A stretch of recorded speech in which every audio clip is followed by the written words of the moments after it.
চলুন আজ আপনাদের দই বড়ার পুরো রেসিপিটা দেখাই। দেখুন আমি 2 কাপ বিউলির ডাল আর হাফ কাপ মুগ ডাল নিয়ে সেটাকে খুব ভালো মতো ধুয়ে ওভারনাইট ভিজিয়ে নিয়েছি। পরদিন সকালে আমি মিক্সিতে নিয়ে এই ডালগুলোকে ভালো মতো পেস্ট করে নিচ্ছি।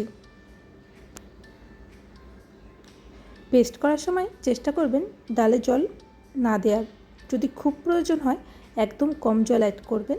দেখুন আমাদের ডালের কনসিস্টেন্সিটা কিন্তু ঠিক এইরকমই হতে হবে। এভাবেই বাকি ডালগুলোকেও আমরা মিক্সিতে পেস্ট করে নেব। আমি যতটা পরিমাণে ডাল নিয়েছি তাতে 40 পিস মতো দই বড়া হবে। আপনারা আপনাদের প্রয়োজন অনুযায়ী আপনারা ডালটা কম বেশি করতে পারেন। ওই মেজারমেন্টটা 4:1 হিসেবে ধরে নিন। যদি 4 ভাগ বিউলির ডাল হয় তাহলে ওই 1 ভাগ মুগ ডাল হবে। এবার আমি ওই ডালের মিক্সারে 1 টিস্পুন মতো আদা কুচি আর 1 টিস্পুন মতো কাঁচা লঙ্কা কুচি দিচ্ছি আর হাফ টিস্পুন মতো নুন দিয়ে এটাকে খুব ভালো মতো হাতে করে ফেটিয়ে নিচ্ছি। চেষ্টা করবেন আপনারা 5 থেকে 10 মিনিট মতো এটাকে ভালো মতো হাতে ফেটানোর।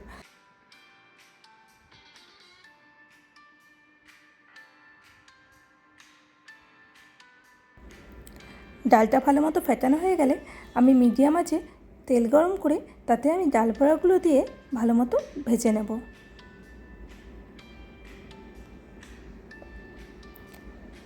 গ্যাসের আঁচটা মিডিয়ামে রাখবেন আর বড়াগুলোকে বেশ উল্টে পাল্টে ভেজে নেবেন।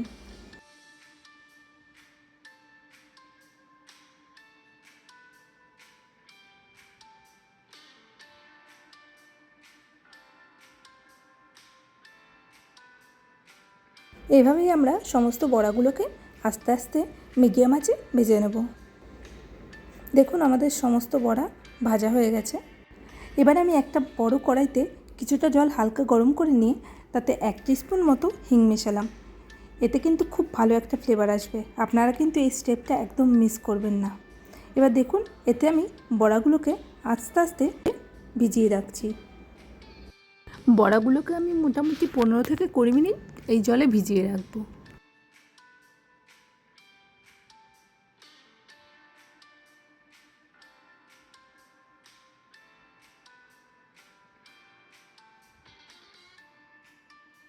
দেখুন এবার আমি বড়াগুলোকে হাতের সাহায্যে খুব আলতো করে চেপে চেপে জলগুলো ঝরিয়ে নিয়ে আলাদা পাত্রে তুলে রাখবো। দেখুন বড়াগুলো কত সুন্দর ফ্লাফি হয়েছে, দেখেই বোঝা যাচ্ছে তাই না?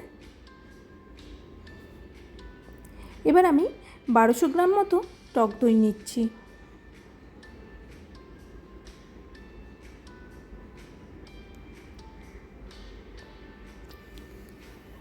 এই টক দইতেই আমি দিচ্ছি হাফ কাপ মতো চিনি আর হাফ কাপ মতো জল। চিনিটা আমি ব্রাউন সুগার নিয়েছি, আপনারা চাইলে হোয়াইট সুগার নিতেই পারেন। আর দিচ্ছি কিছুটা স্বাদ মতো নুন। এবার এটাকে খুব ভালো মতো মিক্স করব।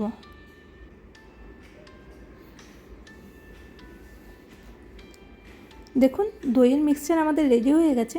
এবার আমি আস্তে আস্তে এক একটা করে বড়া নিয়ে দইতে অনেকক্ষণ ধরে ভিজিয়ে রাখবো। বড়াটা দইয়ে ভেজানোর পর আমি এটাকে ফ্রিজে 1 থেকে 1.5 ঘন্টা একটু ঠান্ডা হতে দেব। দই বড়া সাধারণত ঠান্ডা ঠান্ডা খেতেই বেশি ভালো লাগে।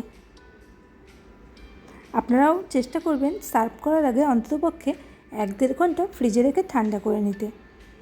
দেখুন দই আমাদের ঠান্ডা হয়ে গেছে। এবার আমি দই বড়াটাকে সার্ভ করে নেব। আমি এখানে দই বড়াগুলো তুলে তুলে একটা প্লেটে রাখছি আর ওপর থেকে সামান্য দই ছড়িয়ে দিচ্ছি। আপনারা চাইলে সার্ভ করার সময় বড়াগুলোকে ভেঙেও দিতে পারেন, কিন্তু আমি গোটা রাখতেই বেশি পছন্দ করি। এবার আমি ওপর থেকে দিচ্ছি টক ঝাল মিষ্টি তেঁতুলের চাটনি আর গ্রিন চাটনি। এই সমস্ত চাটনির রেসিপি আমার চ্যানেলে দেওয়া আছে, আপনারা একবার চেক করে নেবেন। দেখুন এর ওপর দিচ্ছি আমি একটু শুকনো খোলায় ভেজে রাখা জিরের গুঁড়ো আর সামান্য বিট নুন ছড়িয়ে দিচ্ছি আর ওপর থেকে দিচ্ছি একটু ভুজিয়া ছিটিয়ে। আপনারা এবার এই দই বড়াটাকে টেস্ট করবেন আর কমেন্টে জানাবেন আপনাদের কেমন লাগলো। আশা করি আপনাদের খুব ভালো লাগবে।